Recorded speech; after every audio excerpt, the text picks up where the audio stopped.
Tables and seats are now on sale for the biggest night in the digital video calendar, the TellyCast Digital Video Awards. We're celebrating excellence in the only award ceremony created especially for the social video industry, with over 100 channels, shows and series shortlisted across 27 categories. It all takes place on the evening of 5th of June during South by Southwest London Week at the luxurious Londoner Hotel in Leicester Square. The guest list reads like the who's who in the next generation of entertainment. So book your table, half table or seat now and join the talent and executives shaping the content industry of tomorrow. Just visit digitalvideoawards.co.uk to secure your place now. The TellyCast Digital Video Awards, the biggest night in the digital video calendar. We'll see you there.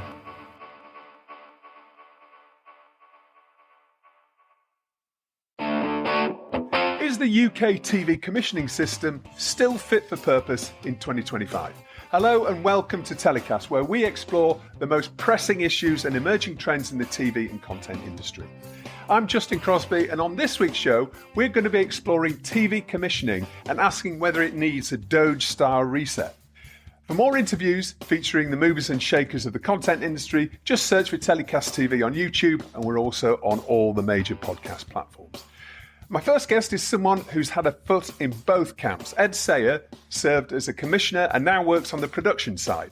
We're going to dive into the critical issues facing producers and get Ed's unique perspective on how the commissioning process really works. Ed, thank you for joining us on TellyCast. How are you doing? Thanks for having me, Justin. I'm super excited to be here. And thank you for coming in and spending some time with us. You've been on a foot in both camps, as I mentioned. You've been a commissioner, now you're a producer as well. Just bring us up to date with what your commissioning background and what you're up to right now. Well, I've had a very fortunate career. So I had about 15 years of producing, directing, series running, exec producing for the BBC and ITV.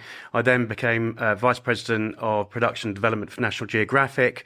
I became Head of Original Commissioning for Discovery International. And now I popped out the other side of that and back into production. And so I've kind of got a really, I feel, a unique perspective of the industry and what's going on. Okay, well, and I'm really looking for discussing, lots of key issues. I kind of boiled them down to 5 key issues that a lot of producers say to me as issues and challenges that they have with the TV commissioning system as it is. But first of all, commissioners get a lot of stick from TV producers, not directly, because obviously, producers don't want to bite the hand that feeds them, right? And But there's a lot of whispers and a lot of people talking off the record about how challenging the commissioning system is. Is that fair? Is it fair that commissioners get a lot of stick? Well, yes and no. I mean, I think there are two things here that I think people think that commissioners are more powerful than they actually are. And actually, they're part of a process. So I think people need to bear that in mind. I think people kind of almost deify commissioners, and I often hear like, "Oh, commissioners aren't taking enough risks," but actually, that they are actually conduits in a process inside a channel. However, I think some of that criticism undoubtedly is true, and my advice to producers is always choose your commissioner wisely, because like in any part of any industry, there are people who are more skillful than others. And so selecting the right commissioner to back your project, I would say, is vital. So there's this term commissioning hell. Oh, I'm stuck in commissioning hell. What does that mean? Tell us, can you expand on that a little bit? Well, funnily enough, I kind of find myself in commissioning hell at the moment. Okay. So I think a lot of your viewers and listeners might know that I run a podcast called Amazing War Stories. And at the moment, that's sitting with a couple of broadcasters, both of whom say, Ed, I love this show. And you think, oh, great, this is, so exciting. And I think it's that every producer watching or listening to this will totally identify with that, like the kind of the hope that, oh my God, am I going to get something over the line. But, for a myriad of reasons, what's happened, and primarily because I think what's going on in the industry, it is now ground into a kind of morass of being asked to whether I can raise co-pro money, or is there a way of making it cheaper? Do we have to make so many episodes? All those kind of things. But actually, that is a symptom of what's going on in the industry at large. So I 100% don't blame the commissioners at all. Right. Okay. And we'll talk about that and talk about the industry as a whole and how commissioning might change going forward, and whether it is, still fit for purpose, which is really what we're trying to get to on this show. But so I talked about 5 different bits of feedback that I get from producers. A lot of it is negative about commissioners. First of all, is feedback, basically the issue of feedback and getting timely feedback, getting responses, getting ghosted. What's your experience of feedback, both on the commissioning side and on the production side? And what are the frustrations and what are the ways to fix those? Well, I think that people that know me might say, whether it's a compliment or a criticism, that I'm quite direct. And I think that the truth is that when I was a commissioner, if I was pitched an idea that wasn't right, or I didn't think I had a chance of getting over the line, I just shut it down quite brutally there and then, because I just don't think you want to waste anyone's time. I think problems can come around if you've got maybe an inexperienced commissioner or a junior commissioner who gets maybe over enthusiastic about an idea and gives that hope, as I described earlier, to a producer. So that's their misunderstanding of their own internal processes and what their bosses may or may not give the green light to. Absolutely. And I think that is symptomatic throughout the industry, is that, you've got your heads of commissioning. So I was a head of commissioning, but I'd be reporting in to a head of a channel. And so the head of the channel might go, Ed, we haven't got the budgets, or, so it'd be my job to interpret what I saw going on within the company and then filter that down to my commissioners. But it's a bit like being a politician. You can't tell the whole story to your junior commissioners, right? Because you're worried about that getting back to the producer? 100%. Okay. So you don't want it out there like, oh my God, they got no money, because then no one would ever come to you. And also that situation could change quite quickly. Yeah. And so you have to manage these situations quite carefully with your junior commissioners. And so what can happen is your junior commissioners get sometimes maybe overexcited. They've had they've gone to the bar with a producer mate. They've cooked up a brilliant idea. The commissioner's like, oh, this is great. The producer's really excited. Then the commissioner comes to me and I'm like, mate, that has got no chance. And it can be embarrassing for a junior commissioner who then's like, I've kind of said that guy that I've given false hope, right? Yeah. And so that's why I think you do get a bit of ghosting sometimes. And actually, the fix to that is, and what I always used to say to my team is just get back to them. Just go, look, I'm really sorry. Don't avoid them, right? I mean, the last thing you need to do is avoid them. And that happens, though, right? There's a lot of commissioners will kind of just avoid us. I don't want to deal with that person. Like it could be embarrassment. It could be a number of different reasons. Yeah. But basically, they're really busy. They've got lots of other stuff internally. But they need to get back to people, right? Yeah, I mean, there are all kinds of things that go on in commissioning, and why you don't want to feed back to a producer as well. Because even if you've been told internally it's a no, you might go, I know that situation might change for whatever reason. Yeah. And so you don't want to be, if the idea is really good and strong, you don't want to feed back to the producer immediately and go, no, it's over, mate, soz. Because actually, I think I could turn it around. And it's also very difficult, because if I fed that back to the producer might lose confidence in you doing that and start hoiking it around town to the other people. So it's a careful balance of, I mean, I was always very straightforward, and I would always say as it was, and I just come clean and go, look, it's no. I still think there's a chance. Totally understand if you want to take it elsewhere, but my advice would be stick with me. And I was very fortunate. I managed to get the vast majority of my ideas over the line as a commissioner. Right. I don't mean my ideas. I mean the projects I was looking after. Yeah. So there's a certain amount of hedging your bets as well that can happen from a producer and a commissioner relationship. That things, the budget might get unlocked or whatever that reason is. Correct. And you've got to remember that at a channel, there's all kinds of competing things that are going on. And I remember being at one of the big channels, and this mad directive suddenly came down from up high, like a kind of thunderbolt from Zeus.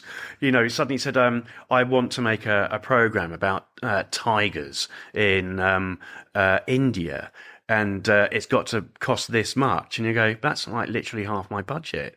And, so we've planned how many series, how many episodes, what genres, and then suddenly, a directive can come down going, you've got to do this.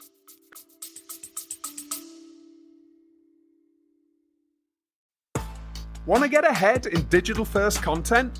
The Drop is the go-to newsletter for industry professionals, delivering insider news, trends, and insights straight to your inbox. Navigate the fast-changing landscape of digital-first production, distribution, and monetization. Sign up now for free at dropmedia.co.uk and stay informed with The Drop.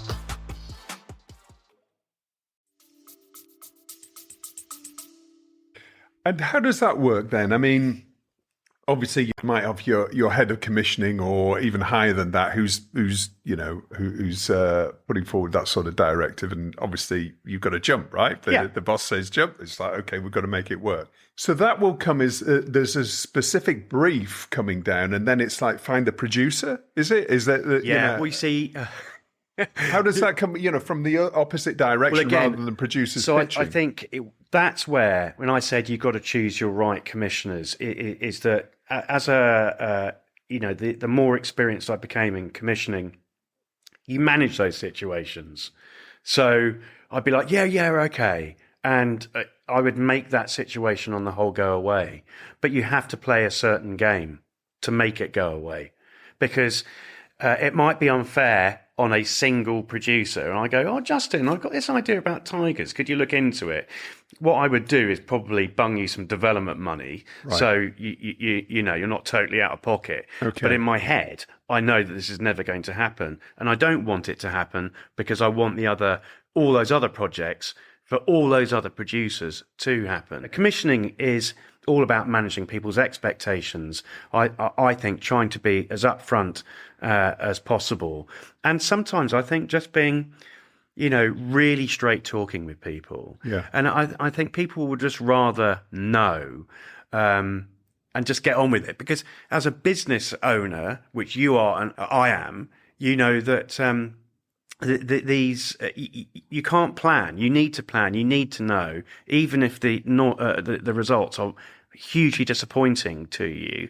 It's better to know quickly so you can move on rather than being left in limbo. And I would say that is one of the key problems that is happening in the industry at the moment, is that people are left in limbo. And channels, I don't think, a lot of people in channels just do not understand that you can't be, they might be able to sit around, not having projects really to work on until the budgets are managed.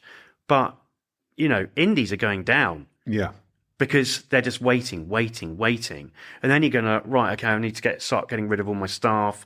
I need to start getting rid of my development team, because nothing is moving forward. And I think that is really harsh. And I think the broadcasters absolutely need to wake up to that quite quickly. Yeah.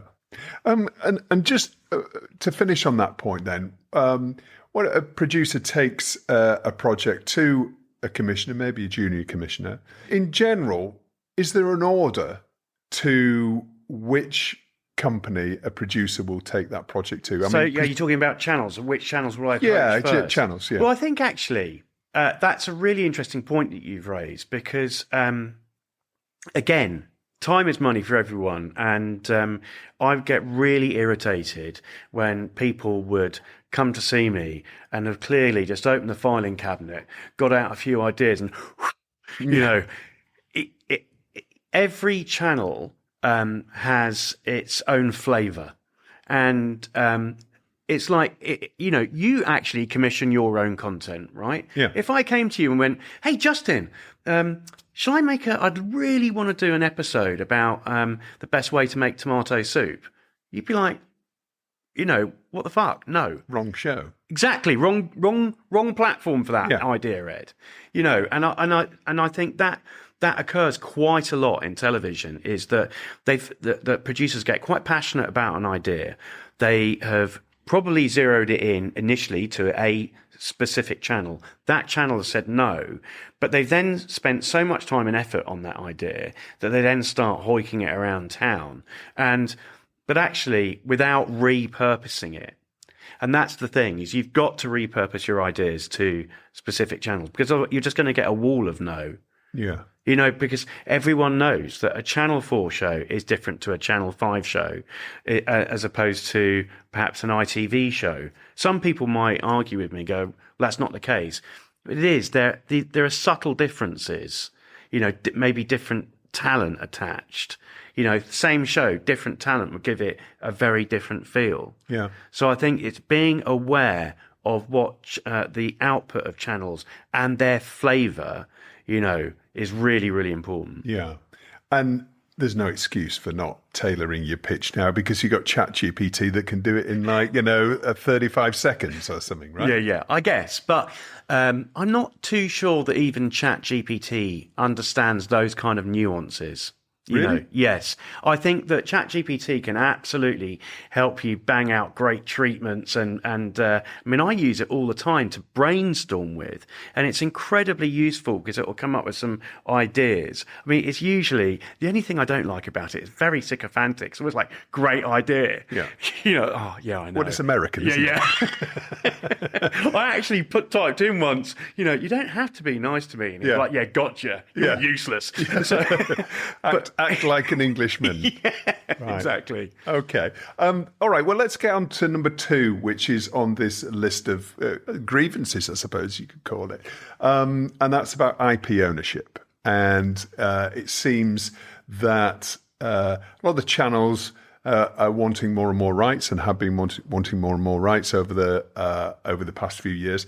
Whether that's changing now when it comes to co-production and the need for co-production funding, but there has been a bit of a creep, I think, in terms of the rights that channels are insisting that they take and leaving producers with less and less rights. Where do you stand on that side of the debate? I feel very strongly about the rights situation, and I always have done, actually. I think that where this has come about is from especially international channels and lawyers. And before, I'm not a lawyer hater. My dad is a lawyer, my uncle's a lawyer, my grandfather's a lawyer. But I think what's happened is that, you go and pitch an idea to an international broadcaster and they will take literally everything. And you go, but why are you taking everything? Because really you're just interested in the TV show. You're not really interested in like books or any other exploitation. And the lawyers are just in case. Yeah. And you go, what? So the end result of that is it totally disincentivizes the producer to try and exploit their own IP, which is in the channel's interest. Channels should just be looking to keep hold of their core IP, the core rights, which is television. That's the game they're in. But they should surely want a book to happen or any other anything else to build the brand, right? Which is going to have a positive benefit. Totally. The more touch points you can give to a consumer to encounter your brand, the better. All boats rise as the tide comes in, as the saying goes. Yeah. And so in my mind, it's total madness to kind of be greedy on the right situation. And I think there's also a massive, huge, yawning chasm of understanding from the senior people in channels as to, digital and traditional television.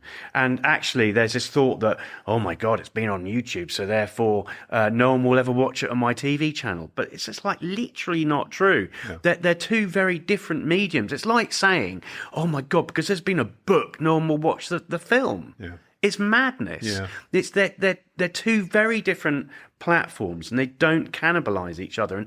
And if anything, the fact that people might have encountered some of the content on YouTube, that I can't wait to see it in its more glossy, hopefully more glossy form on television.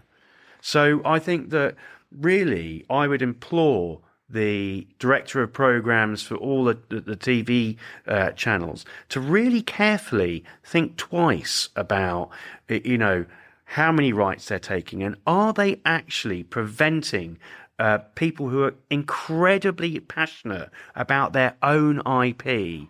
Are they actually, preventing their own programs from being successful? That's a really good point. And I suppose when it comes back to the point that the lawyer makes is, just in case, I mean, the lawyer's covering their own back at that point, because it's like, if it does become a hit, then it's like, well, why did you give the rights away? So then they're concerned about their own job at the end of the day. So it's covering their own back, isn't it? Yeah, of course. But, they're just in the TV game. Just stick to TV. Yeah. Okay. All right. Well, that's told, Ahmed. Cash flow, number 3. Right. Obviously, a lot of production companies, not all, but a lot of production companies are SMEs, and cash flow is a major issue for any business, especially when we're in a business where there's less business being done. And, we know that there's been a dearth of commissioning for the last 18 months, or some would say longer than that. How do you see that, the cash flow situation, and what should broadcasters be doing to help producers? Well, if you remember the old days, that you would be paid hitting different milestones. It was very easy to cash flow a production. And what has happened is, again, it's, channels and are putting all the risk onto production companies now. So they don't want to commit their own money until the 11th hour. So is that the delivery? Is that what we're talking about? Yeah. So what happens if you're a TV producer and we agree terms, and it's like, okay, it's all good to go, and I'm the broadcaster, I'm not going to pay you. I'm going to say, you go and raise that money from the bank, so you and the bank can take the risk, not us. And so here are the milestones, we'll tick off on it. Here's a production agreement, so you can go to the bank saying it's all happening. But now the risk is wholly sitting with you. So is that what happens most of the time then? Is it literally banks that are literally bankrolling a lot of these independent TV productions? Absolutely. So what happens is that you'll go off to a bank, maybe Barclays or whoever. You'll say, I've got this commission. Can you help me cash flow it? They will do that. They will charge interest. As that interest is a line item in the budget, so you're not really missing out in a way. So the company, the broadcaster, is paying that interest. So, but the real point is, at any point they could go, nope, I'm not happy with the show. This isn't how what we agreed. And so they haven't forked out anything. And not only that, they've held on to their money for longer. So it's about keeping their cash reserves and only getting rid of them at the last moment. So I think it's a practice. I can't ever see that practice, unfortunately, being rolled back. Has it always been like that? I mean, no, it hasn't always been like that. And I don't think it's right. But I think what it does mean, though, is actually it has opened the door to new ways of television being made. And I actually think, and we can talk about this perhaps a bit later, and I wrote an article on it about how I think the future of television is actually going to be private equity or the big super indies funding their own content themselves. Right. Okay. And that, again, well, then the IP issue, that's resolved, isn't it? Because essentially all the IP sits with the producer if they're self-funding it. And that's what's happening in the digital first world now. Absolutely. And I think that, so all these measures that the broadcasters are taking are actually, in a way, they're slightly shooting themselves in the foot, because they're forcing producers to think creatively. So a really good example is when I came up with, it's not like it's happened yet, but so I produced Amazing War Stories, the podcast. It had over 1 million streams. I then launched the YouTube channel that monetized within 1 month. And now I've now kind of packaged up all the rights that I own. And then I go to a broadcaster. In the old days, I would have gone to the broadcaster first. Yeah. But now, so if they try and go, oh, I want the YouTube rights, and it's like, no, they're already off the table. It's already happening. Yeah. And can I ask you how you funded that then? Again, private equity. Right. Okay. So I think that's the more that you can hold on to your own rights, the better everything is. Yeah. And so I think that is one of the big kind of disconnects, I think, between channels and broadcasters and the production community. And I fully believe what is going to happen over the next 2, 3, 4 years is that we're going to pivot to more like a Hollywood studio system, where channels just become more like cinema chains. They're platforms, they're distribution platforms. And in fact, as producers are being made to shoulder more and more risk, they go, oh, right then, I'll shoulder that risk, but I keep all the rights, I'll exploit it how I want, and you're just one of many ways of me monetizing. Yeah, interesting. So the fourth item on our list is shifting priorities. So that is really around decisions being made halfway through a project. This could be funding-wise. This could be editorially. A new head of commissioning comes in above an existing commissioner. The new Premiership manager's just arrived. That's right. Yeah. And is the fullback on his way out? I mean, so how do you see that? I mean, how have you experienced that in your career? So I think there are everyone has war stories of, oh, my project was almost greenlit and then this new person came in and it all fell by the wayside. And I mean, there is some truth in that if a channel is struggling and things aren't working and they do have a change of kind of director of programs or whoever, and that new person comes in, he or she is not going to continue doing the thing that the predecessor was doing. And they're going to shift it quickly, right? Oh, they need to make their mark, So the thing is, it's like a pendulum, isn't it? So the pendulum's gone one way, now they come in, it goes the other way, and it's never really good for anyone, to be honest. It's not good for producers, it's not good for commissioners. I mean, do you see that happening where a project will, in mid-production, can change? Does a head of programs or somebody very, very senior doesn't like the direction of a production that's out already in train? Oh, that has absolutely happened to me. So I had a major show with a production company which sadly doesn't exist anymore, Betty, and it was going to be a 6-part series where we took some veterans, and it was an amazing show where we were going to then build bionic body parts for them to compete in different sports and do mad things with. Wow. And it was brilliant, and we built some rocket-powered legs for a guy called Mickey Yule to compete against a bobsleigh.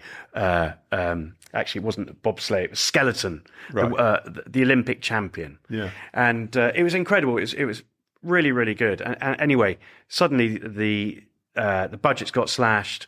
I was called into the office saying we've got to stop the production altogether, and I was like, you literally can't do that. And so I had quite a forceful argument. And in the end, I managed to keep one show happening, but the rest of the series was done. Betty didn't lose out. In those situations, the production company on the whole doesn't lose out, that they'll be paid off to a point. But they do ultimately lose out because they haven't made the extra 4 or 5 programs. The rest of the show, the markup on the rest of the shows, but also the opportunity to exploit it internationally if it's only a local commission. Yeah. So it does happen, and it's when I say choose your commissioner wisely, it's who's going to go into bat for you. You've got to remember that commissioners are not sitting there going, yes, no, I'm going to make that happen. As I say, they are part of a process.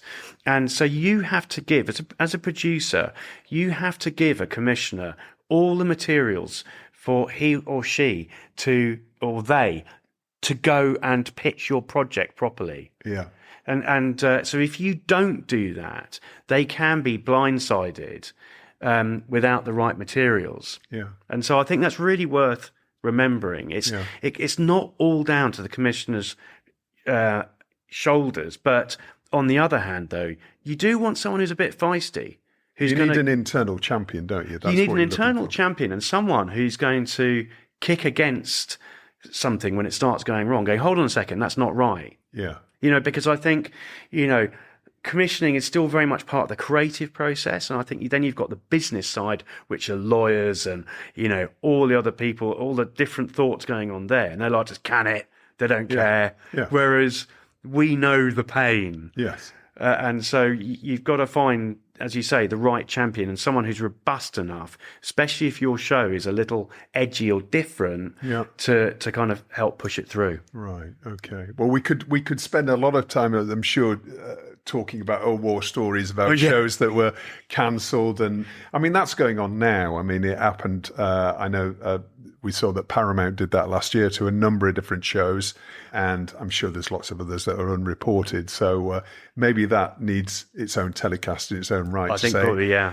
How the hell do you deal with that situation? But okay, the last one is well-known names and well-known talent. So that can either be production companies, or it can be well-known talent in front of the camera as well. And basically the ability for small and medium-sized indies to compete with those big names. I mean, is that just inevitable, when it comes to a competitive market? Small, lesser-known companies with great ideas competing against bigger names with maybe lesser ideas, and the bigger names win out. Well, I think there's two sides to talent, isn't there? I think that the situation you're describing is what you're saying is, are the super indies like Banijay more likely to get something away than, say, Crosby Sayer Productions? Yeah. And to be truthful, yes.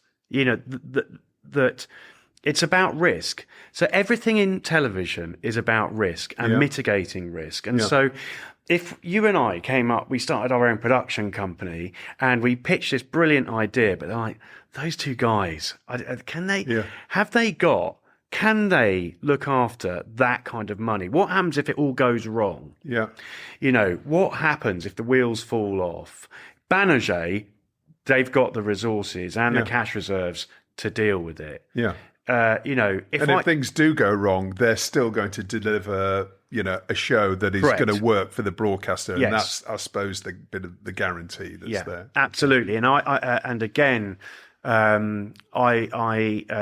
execed a show. This is after I'd finished commissioning and was execing a show, and the wheels started to come off. And I alerted the channel. I was like, there's a massive problem here. You need to put a bit more money in. And they refused. And the wheels came off. Right. And that show went into £250,000 overspend. Wow. But the production company had to suck it up. And that's because they were part of a super indie. Right. If that had been you and I, yeah, we couldn't afford £250,000. Yeah. Yeah. And that £250,000 for them is like worth it for the relationship, isn't it? And Kind of, and they've got other things going on, and and there's very much a kind of, the channels, they can afford it. We've given them so much work. So I think that there has to be some realism now. But what I don't want to do is paint a picture where small indies are thinking, well, how am I ever going to get a big show away? You absolutely can. When I was a commissioner, if I was worried, I would go, do you know what? I'm going to pair you with another company. Yeah. And that's how you kind of get around that. And you put some safeguards in place. I'm going to give you a really experienced exec. We are going to give you a little more scrutiny, but that's to help you as well as us. And how does the rights and the money split work in those situations? Well, again, it's usually it's a split of production fee. Because then if I said, oh look, Justin, I'm afraid I'm going to make you go and work with Banijay. Banijay are going to go, well, okay, we're now shouldering risk. Yeah. And so it's only fair, right, that we're going to split some production fee. Yeah. And so it's just about that. It's a negotiation. That's kind of fair dues. And it's marrying up unlikely bedfellows or uncomfortable bedfellows, Slightly, I guess, because nobody wants to work with anybody else unless they really have to, well, of right? course, and because there'll be egos and all sorts of stuff going on. But look, just like at the end of the day, do you want the commission or not? And if you do come up with like massive ideas, it's not to say you won't get them away, but you're unlikely to solely make them yourself if they're like mega budget. You might need some help getting them away. Correct, yeah. Okay. But I think the second part of what you were talking about with on-screen talent, that's do channels hide behind? I've often heard that producers going, no, they just commissioned it because it's got somebody in it. It's like, well, yeah.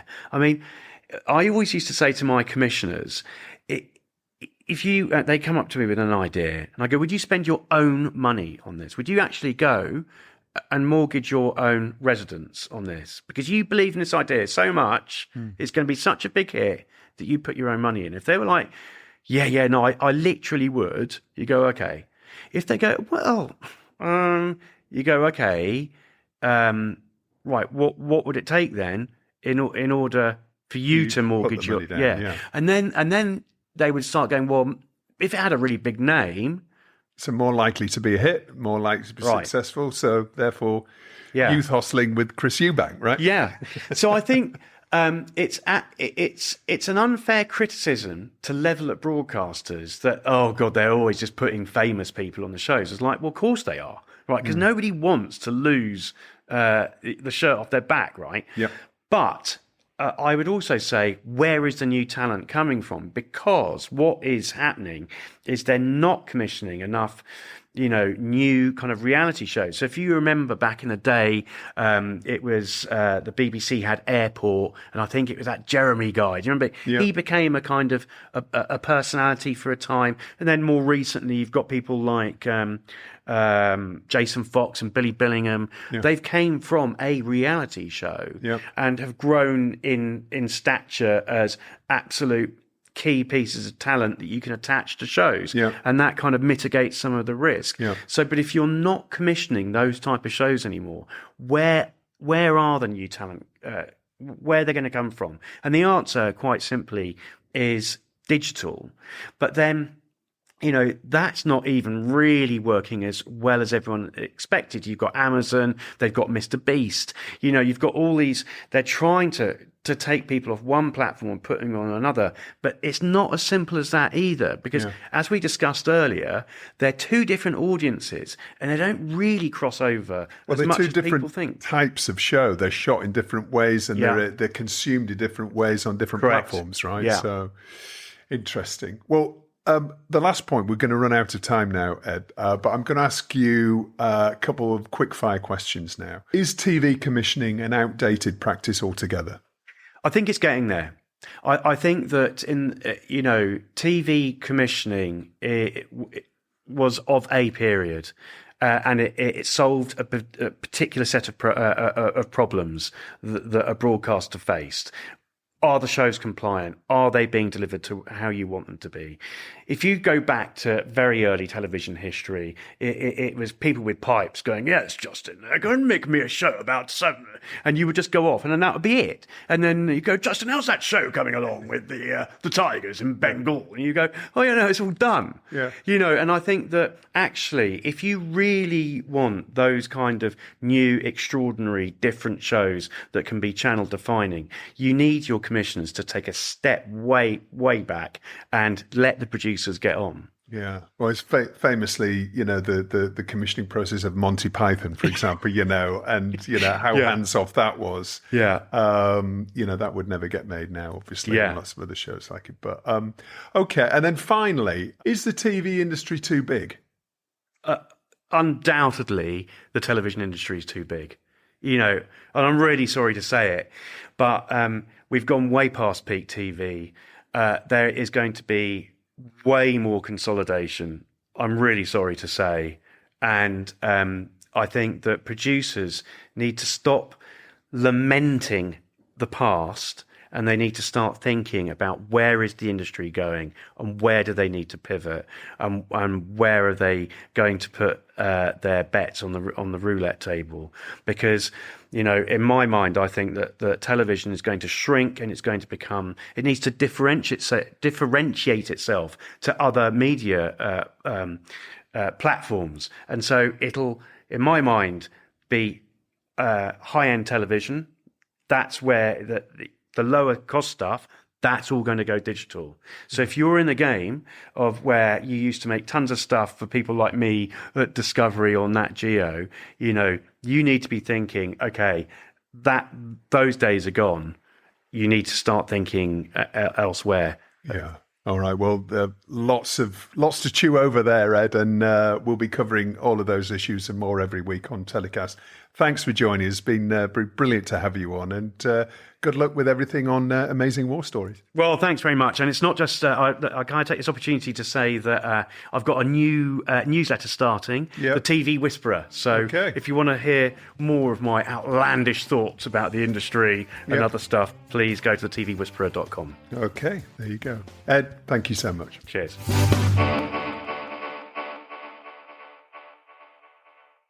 So we've heard from Ed, who's been on both sides of the fence when it comes to being a commissioner and a producer.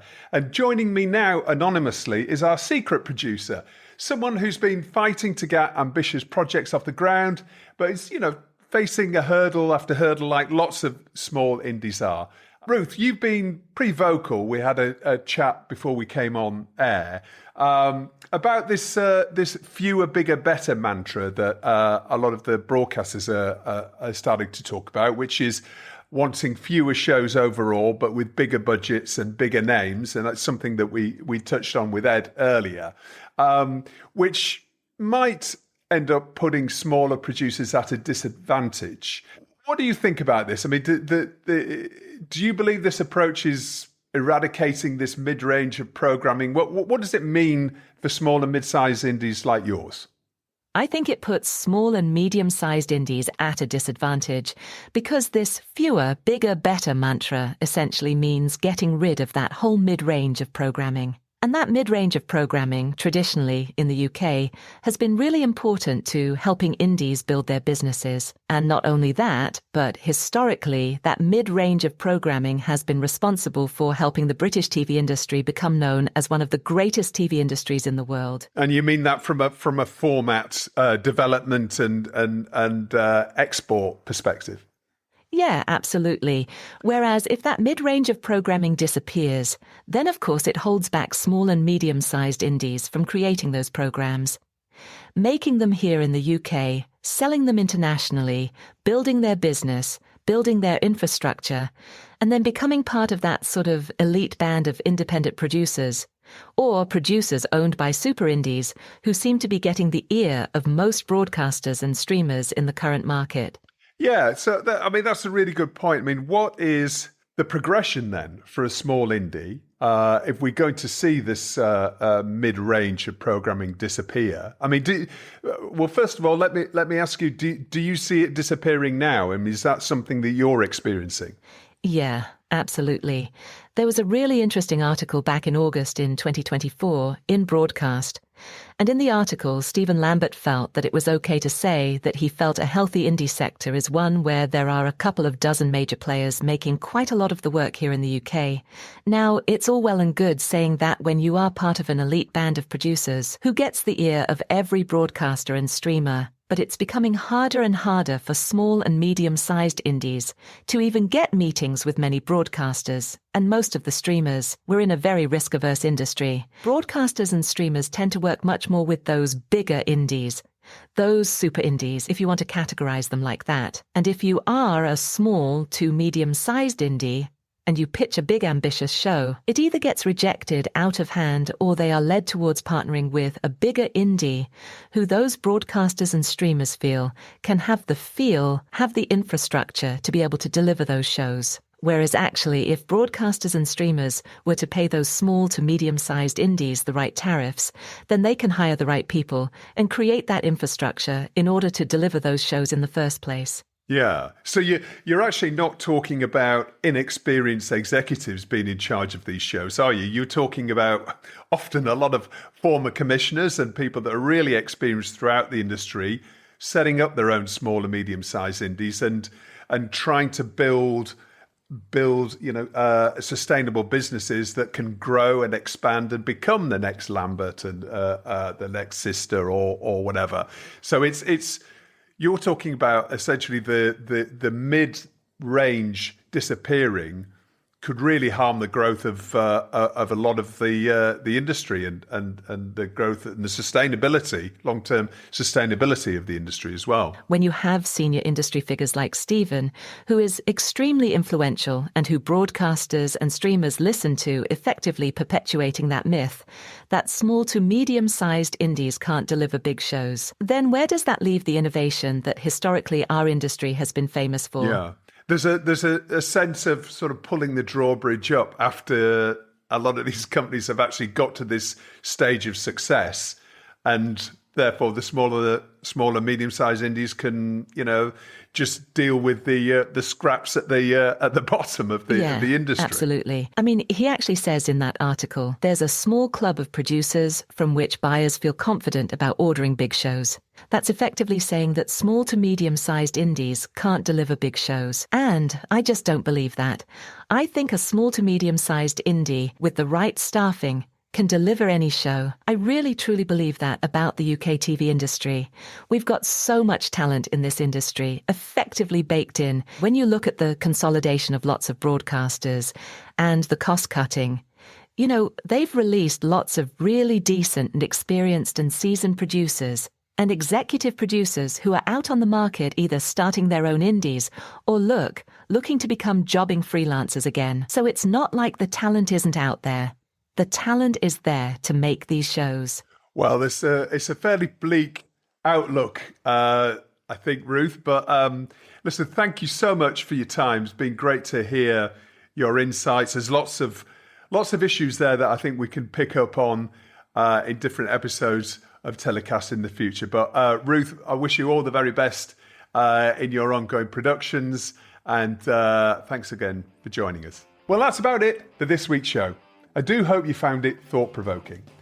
TellyCast was produced by Spirit Studios and recorded in London. We'll be back next week with another show.